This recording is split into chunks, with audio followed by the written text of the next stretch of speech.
A Tall and Small Collection, Season 2, Chapter 24, Recovery and Discovery. The evening was, in a word, restless. Between coughing, tossing, and turning, and Maisie's subtle whimpers, no one slept soundly that night. Even with the medicine, it was tough.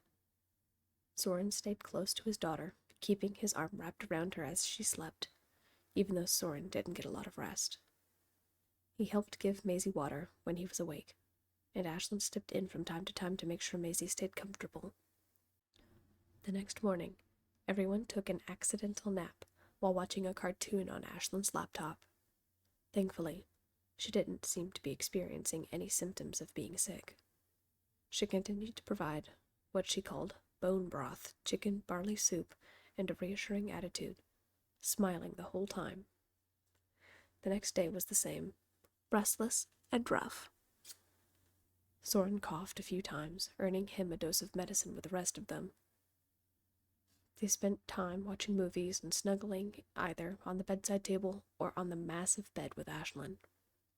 Then, upon Ashlyn's insistence, they went and spent some time sitting on the windowsill in the bright sun, watching the cars and people far below her apartment. She said something smart about something called vitamin D, and that spending some time in the sun and not trapped in a darkened room watching movies all day would help. The afternoon came and went, and after another round of vapor bubble baths, the Barber family finally showed signs of being on the mend. They repeated the same process of sitting in the sun, resting, and drinking water with Ashlyn's homemade soup, and by the afternoon of the third day, since Ray came to Ashlyn with a very sick Maisie, they were cured. Ray's fever was gone. Dorian still had a little cough, but it was productive, and his breathing was even. Soren, thankfully, only had a little cough and got a headache. Even Maisie's color was back, as was her smile. By that night, they were practically back to normal. Ashlyn still insisted on everyone taking one last small dose of medicine to sleep soundly through the night. Dorian and Ray gave the biggest pushback on this suggestion from their human companion simply because of the revolting taste. But they relented and took the burning, icy liquid. Soren had a sip of some fizzing concoction Ashlyn was taking, and Maisie finally broke down her own stubbornness and took a few small sips of the odd-smelling medicine. This was their first night of peace and restful sleep, and it was amazing. The only reason Soren stirred the next morning was because he heard Ashlyn got up and called someone from the other room on her phone, saying she would be working from home today. Soren listened to her for a minute as she rummaged around in the kitchen, most likely preparing her morning coffee. Maisie's soft coo brought his attention back to her. She nuzzled into his chest before rolling over, thumb shoved into her mouth. Soren sat up and gazed at his daughter. Her cheeks were once again a sweet, rosy color. He pressed his cheek against hers and breathed a sigh of relief. No fever. He pushed himself back up before reaching out and brushing some of the strands of hair away from her face. She was okay. She was safe. Soren leaned forward and kissed her temple before leaning back on his makeshift bed on the bedside table. He closed his eyes and breathed his first sigh of relief in days. He let his mind quiet from the spiraling he went through for the past few days. It wasn't until he heard Ashlyn coming back that he slipped out from under the covers to stand by the end of the bedside table. He hated to leave his daughter and his brothers, but he hadn't had a chance to talk to Ashlyn and discuss some of his questions as to why they were sick. But Ashlyn was still healthy and fine. Ashlyn tiptoed as quietly as she could, for a human, back into the room to see Soren standing expectantly on the ledge. Her eyes narrowed as she read Soren's face, but her shoulders relaxed when she saw him smile and wave. She stepped up to the ledge and sat on the end of her bed, eyes flicking over to Maisie, Dorian, and Ray. Soren couldn't help but smile. Even though they were in the clear from the night before, she was checking up on them. Those beautiful blue-gray eyes, filled with relief, flicked back to him. "Hey," she whispered. "Sleep okay?" Soren nodded. "Never better," he said, needing to raise his voice slightly so Ashlyn could hear. The sound of Soren's voice made the boys stir slightly, but they didn't wake up. "Wanna go to the kitchen?" asked Ashlyn, after they both held their breath to not disturb the sleeping family. Soren nodded and stepped onto Ashlyn's extended hand, instantly crouching as Ashlyn stood and tiptoed back out of the bedroom. The whole way, Soren let his body relax into the warmth of Ashlyn's hand. He could feel that light pulse just beneath him. It was strong and calm, like her. His eyes closed, and, just for a minute, he was brought back to that first day he stepped onto her hand willingly in the kitchen of the old apartment, unable to get to his injured brother on the ground below. The initial fear he experienced seemed silly now. "It's nice, seeing you relax," said Ashlyn, as she began fixing her cup of morning coffee. She was using her non-dominant hand, allowing Soren to stay unmoved in her palm. He grinned and sighed. "First time in a few days," he replied. "How are you feeling?" "Rested and relieved. It's been a while since I've seen Ray shaken up like that, and you too, for that matter," said Ashlyn, as she carefully balanced her coffee as she walked back to the living room where her laptop was already set up. She sat down and started typing with only one hand, leaving Soren once again undisturbed. "Need me to get up?"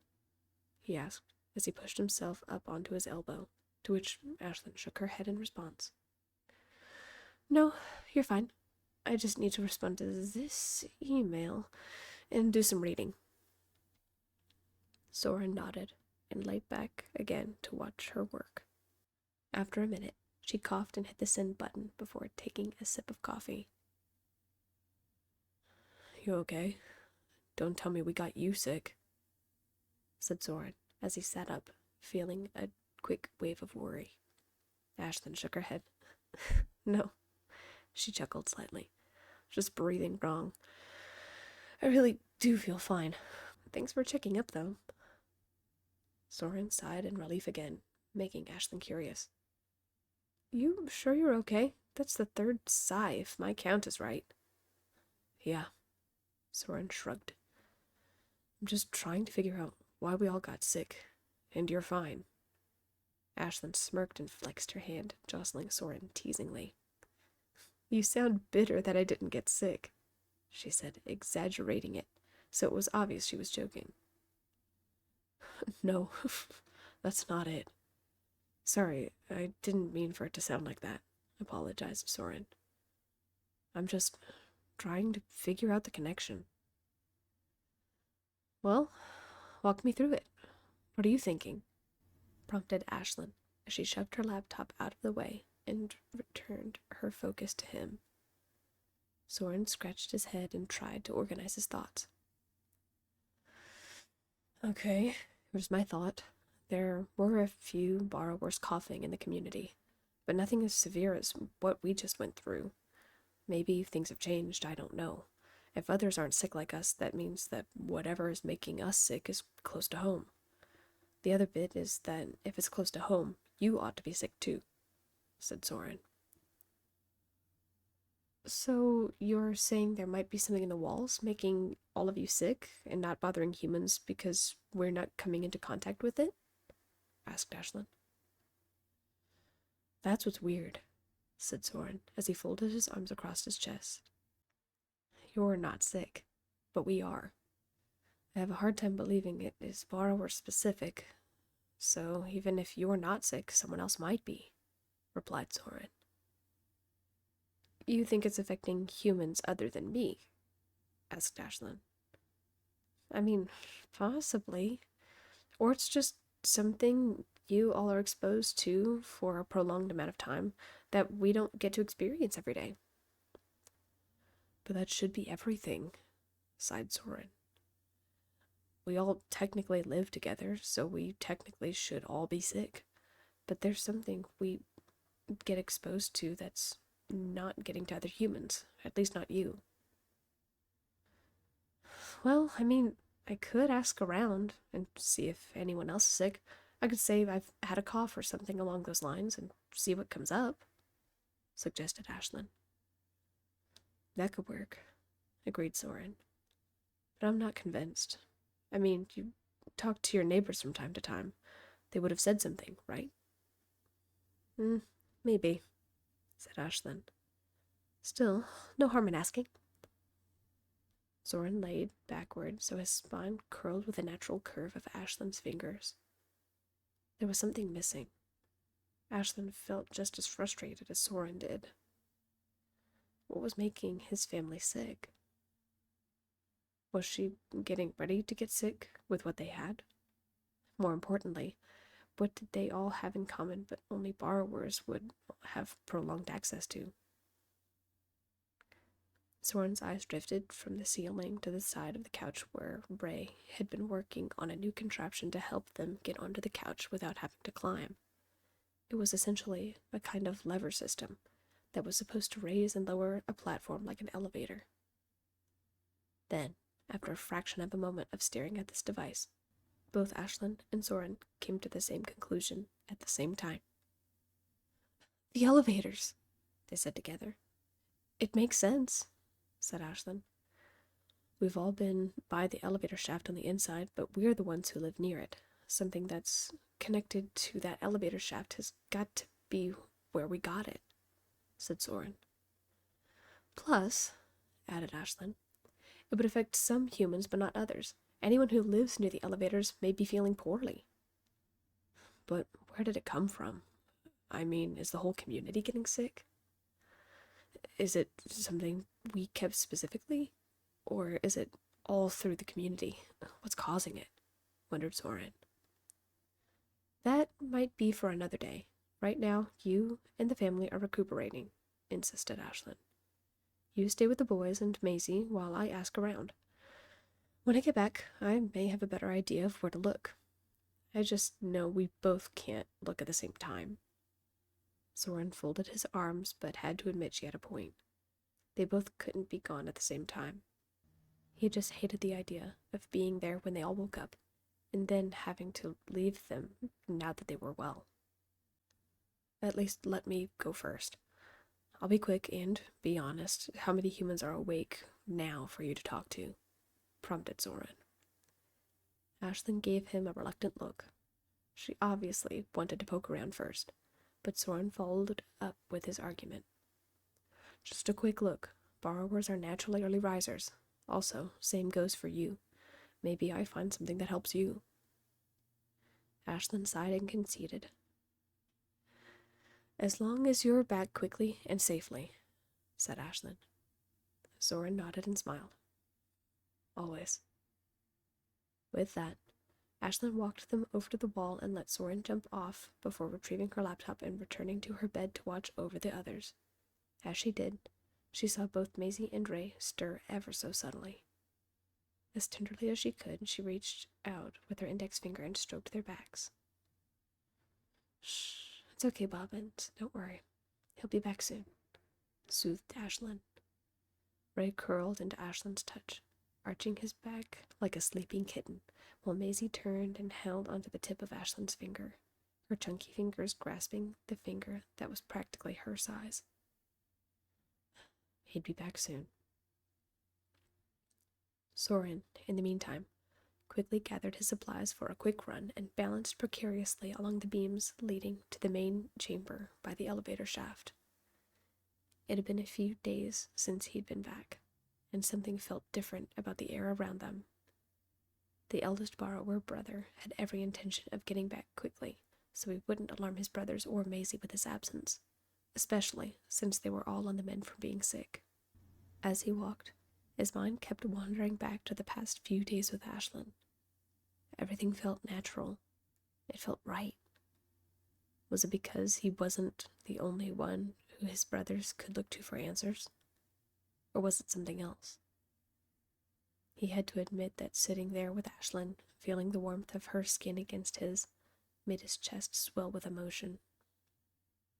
It was a familiar emotion, and one he was terrified to name. The sound of wheezing coughs made Soren stop suddenly in his tracks and check his hearing. There were several seconds of silence before he heard it again. Sure enough, there was an echoing cough erupting seemingly from everywhere. He stepped out to the elevator shaft, and the sounds of coughing were more apparent. Soren cautiously stepped forward and looked out into the community, thinking and hoping it was only an echo of one or two, but that wasn't the case. Not only were they more apparent, but there were also numerous sources of coughing. When Soren began descending the stairs by the elevator shaft by the main borrower trading hub, he was more than alarmed to see very few borrowers out, and those who were out by their makeshift stations looked horribly sick, pale in the face and coughing in between wheezing breaths. It was like something out of a scary movie. When did it get this bad? Thankfully, some looked okay and just mildly ill, but not nearly enough to stop the alarm bells going off in Soren's head. There was only one place he could really go to get all of the answers, the main communication hub of the borrower community, the rafters. Soren went past room after room until he found the front door of the rafters' home. He knocked several times and waited nearly 20 seconds before knocking again nervously. Soren almost knocked again when the door creaked open and Casper, the father of the house, peered out of the door. Soren felt a knot churn his insides. Casper also looked ill, features pale, and a bead of fever sweat on his brow. "Soren?" he asked, just as he began coughing. What brings you here?" "I'm sorry, I'm a little under the weather." "Yeah, that's been going around," stated Soren. "I came to find out what's been going around. What happened? Why is everyone sick? Please, can I just talk to you for a minute?" Casper eyed Soren for a moment before nodding slowly and stepping to the side to allow him into his home. The moment Soren was inside, Casper began speaking again. "We don't know," he said as he coughed again. "Not everyone is sick. Most of the community has come down with this thing, but some are still fine." "Who isn't sick?" asked Soren, wondering if there might be a connection.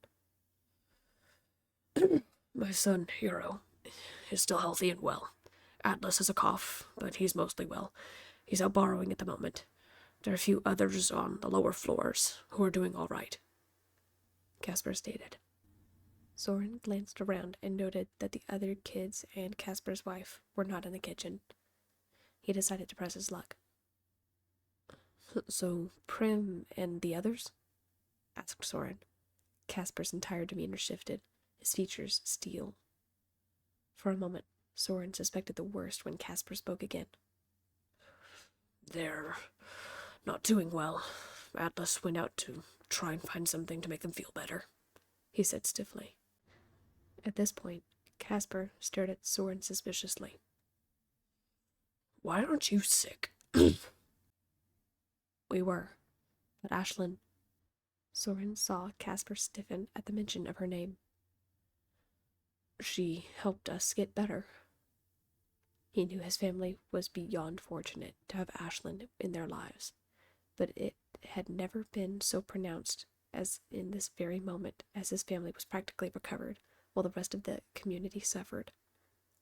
Even with the home remedies nearly every borrower practiced, the sickness was still rampant. It made Soren's insides twist uneasily, which he hated. He wished he could do something. "I see," said Casper softly. He suddenly got a look in his eye, like he had something he wanted to say, but knew he shouldn't. Casper's eyes glanced to the bedrooms attached to the living area and the kitchen, undoubtedly looking at where his wife and children slept. It was that reluctance that gave away what was going on in the father's head. Soren knew what Caspar wanted to ask of him, and Soren decided to make the offer, but in an indirect way, so it would be easier to accept. "Mr. Rafters, I know you're not all feeling well," said Soren, speaking carefully to not overstep boundaries. It was risky, but he continued anyway. "Would you like to borrow some supplies from us? It will make you all feel better." Caspar's eyes, for a moment, flared in a frustrated anger towards Soren. "Like what? And at what cost? A quick trip to your home, away from home?" asked Caspar. Soren knew Caspar was asking if his family would need to be seen and tended to by Ashlyn, to which Soren shook his head. "No, we have supplies, and tried a few new things that helped us get better. I can bring everything you need here in your home. I doubt your family would feel like going anywhere," said Soren. There were several more seconds of intense staring from Caspar. It was like he was trying to see if Soren was lying or trying to trick him. But Caspar's suspicion gave way to a reluctant acceptance by exhaustion and worry. As as long as you don't think it'll be missed," he said stiffly. "And as long as you, and only you, can bring it, I wouldn't want your family to get sick again." "I know it won't be missed," stated Soren reassuringly. "I'll get everything together and bring it back as soon as I can. Do you think anyone else in the community would be interested in these borrowings?" "Let me check it out first. I wouldn't want it to make someone's illness worse," said Caspar firmly. "Sure thing," agreed Soren. "Actually, could you tell me where this started, or who you remember getting sick first? It's why I came by in the first place. I was hoping you might know." Caspar thought about it for a moment before recalling the name. "Granny Holiday. She lives somewhere on the top floor, I think," Caspar informed. Soren's heart skipped a beat at the words Caspar used. "Lived? Did she?" he asked, afraid he already knew the answer. One nod was all Soren needed. "Top floor. Got it. Guess I have one more stop to make. I'll be back as soon as I can." Soren turned and placed his hand on the door when he heard his name. "Soren." He turned and looked at Caspar for a moment. "Be careful," said the older borrower. Soren nodded in acknowledgement and left for the top floor as quickly as his legs could carry him. From what he remembered, the top floor was far above them and was practically attached to the roof. He and Bay had peered in there once or twice out of pure curiosity. Very few borrowers lived up that far, since the humans there were a little more particular about things going missing, and many of them had security in the form of pets. It didn't take too long for Soren to climb the stairs up to his final destination. With his most perceptive skills, he scoured the walls and beams along all of the apartments and the upper floors. He walked along the beams and through nearly every corridor, but didn't find anything. He poked and prodded at the walls and insulation, but there was nothing out of the ordinary. Soren was about to make another lap when the hair on the back of his neck raised. He stopped dead in his tracks and looked down one of the corridors he had already been down. Something told him, despite all he'd done to poke around, that he should try this place one more time. There was a family who lived up here if Soren wasn't mistaken. They were supposed to be away, weren't they? He couldn't remember, but he knew he needed to check out the place. He walked down the beam, carefully balancing along one of the edges until he reached the edge of the exterior wall. There was a small gap between one side of the wall and the other. He couldn't even slip between the two ledges. Something about the gap made Soren feel odd, and a little gust of wind, which shouldn't have been there, wafted up from somewhere within the wall. That wasn't right. He removed his headlamp and carefully attached it to his climbing rope before slipping it into the gap. He lowered the light further and further down, craning his neck until he saw it. Mold. A lot of it.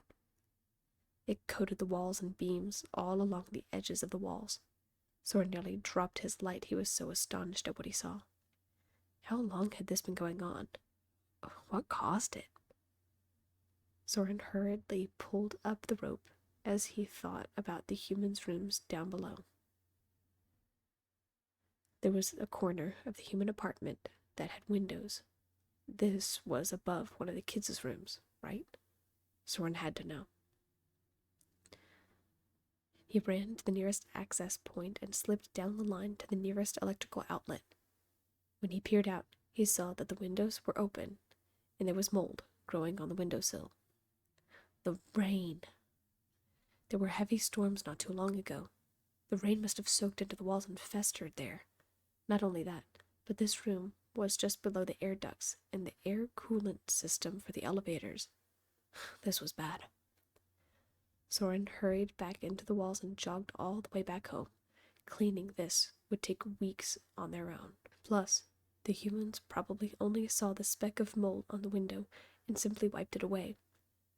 With everyone out of commission in the community, there was no way they could handle this immense job. He wasn't sure what Ashlyn was going to be able to uncover, but hopefully she would have an idea of how to clean this up. Soren had almost made it back. His lungs were burning and legs shaking. Evidently, he was a little more tired than he anticipated from staying up with his sick family for the past few days. He was crossing over one of the beams to descend the secure line when he heard a shout from below. "No! Don't do it!" "Ray!" Was he in trouble? What was going on? Soren opened one of the trim pieces to peer into the room below and saw Ashlyn sitting on the bed with Maisie while Dorian was on the bedside table. Ashlyn had put on a hoodie that was horribly oversized, but Ray was nowhere to be seen. At least, not until Soren spotted him on the bed. The moment he did, he breathed a sigh of relief. "No! Don't do it! Ah!" Ray wasn't in distress, but his playful shouts would raise alarm for any borrower, and rightfully so. Ashlyn had grabbed Ray's leg and was dragging him slowly across the covers toward her sleeve, letting him go with just enough time for him to run back toward the pillow where Maisie was sitting before getting grabbed again. To any other borrower, it would have looked like this monstrous hand was dragging some poor soul to their demise from the bed covers until being dragged into the hoodie sleeve. Ray would get free and fight off Ashlyn's hand before trying to run back to Maisie. Ashlyn was obviously playing, and Ray was over-exaggerating his distress, and he could actually hear why now. Maisie, who was watching everything happen, was giggling up a storm at watching Ray play fight with Ashlyn. "Not today!" howled Ray as he once again got free. "She's mine now, and I'm going to unleash the tickle monster!" Maisie squealed with delight and ran for Ashlyn's free hand for cover, at which point Ashlyn once again knocked Ray over carefully and grabbed his legs. "Oh, no, you don't. I'll protect you, Maisie," said Ashlyn. "Never!" Ray cried out in reply as Ashlyn once again dragged Ray over the covers, away from his niece. It was nice that they were having a good time playing, and Soren hated being the bearer of bad news. Still, there were important things to attend to. Soren abandoned the scene and descended the line before making his way over to the bedside table. "What on earth is going on?" he called. Ashlyn glanced over the edge of the bed at Soren. "Hark! Dad makes it home for the win! Welcome back," smiled Ashlyn, as she let Ray go and lowered her hand for Soren to climb onto. We were just playing. Find anything interesting while you were out? Yes, and we've got work to do, said Soren. The moment Ashlyn set him down on the bed, Soren explained everything he saw. He told them about the mold, and that the whole community was sick.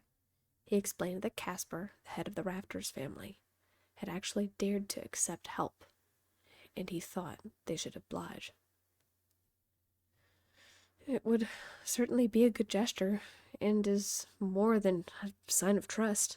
He must be desperate, said Ashlyn. There is the little problem about reporting the mold, though.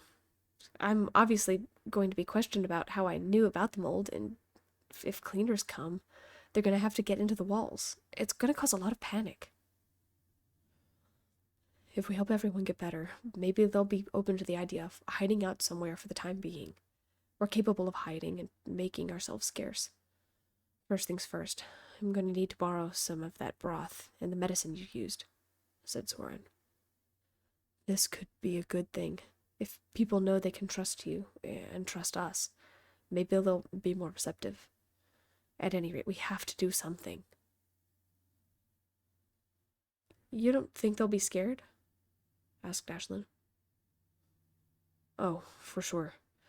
We won't come right out and say this came from you, though. I'm sure they'll make their assumptions, but there's nothing we can do about that. Borrowers are suffering.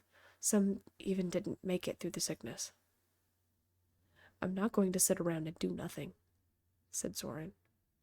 Ashlyn nodded, as did Dorian and Ray. Their minds were made up.